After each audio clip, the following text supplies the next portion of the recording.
So guys, আসসালামু আলাইকুম। আপনারা কেমন আছেন? আমি হুবাই ঘুম থেকে উঠলাম। বেশি কম সব কাজে দেখেন আজকে আমি কিভাবে থালা বাসন মানজি। আপনারা একটু এটা দেখেন, এটাও তো হয়তো দেখেন নাই। এটা একটা দেখানোর চেষ্টা করব। আমরা সবাই আমি কাজে লেগে পড়লাম। সকালবেলা আমি কী কাজ করি, যে রুমে যাইতে গোসলখানায় আমরা থালা বাসন মানজি, মানে দূর হয়, তাই একটা পানির ট্যাঙ্কি কিনে আনছি, যেটা পানি ভরে থুছি। আমি এইটা দিয়ে এইখানে থালা বাসন ঘরের মধ্যে মানজি, বাইরে যাই না। এটি কলে নোয়া আনা কষ্ট হয়।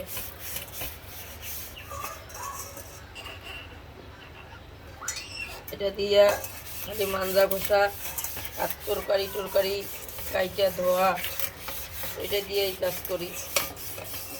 খাবার পানি কলের থেকে আনি।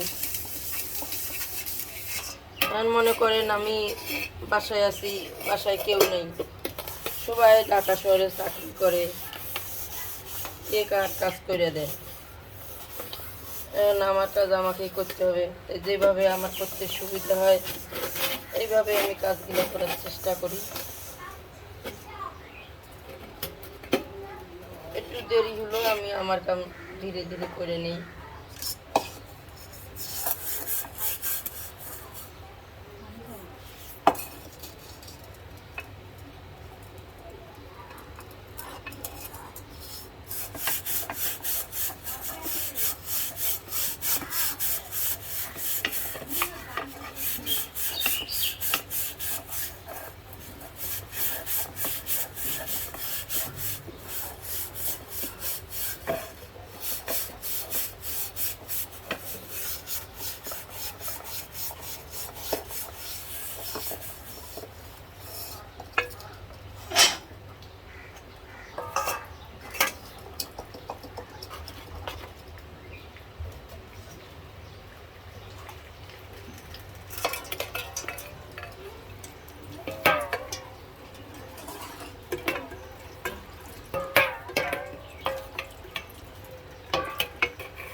কত কত ভালো মানুষের ভিডিও কথা বলতে পারে না, এইসব লোকের ভিডিও ভাইরাল করে দেন। আর আমি ভাই কাজ করতে পারি না, দেন কত কষ্ট করি কাজ দেখাই, ভিডিও বানাই, আমার একটা ভিডিও ভাইরাল করে দেন। আমাদের মতো লোকের যদি ভিডিও আপনারা ভাইরাল না করেন, কার ভিডিও ভাইরাল করবেন কর? আমরা তো টাকা পয়সা চাই না, এমন কিছু আপনাদের কাছে কিছু চাচ্ছি না, শুধু একটা ভিডিও ভাইরাল করে দিই। এটাও কি আপনাদের কষ্ট লাগে ভাই? কোন কষ্ট লাগে? তাও আপনারা কমেন্টে করবেন। আপনার ভিডিও ভাইরাল করতে আমাদের কষ্ট হয়। তা ধরেন আমার ঘরটা এখন ময়লা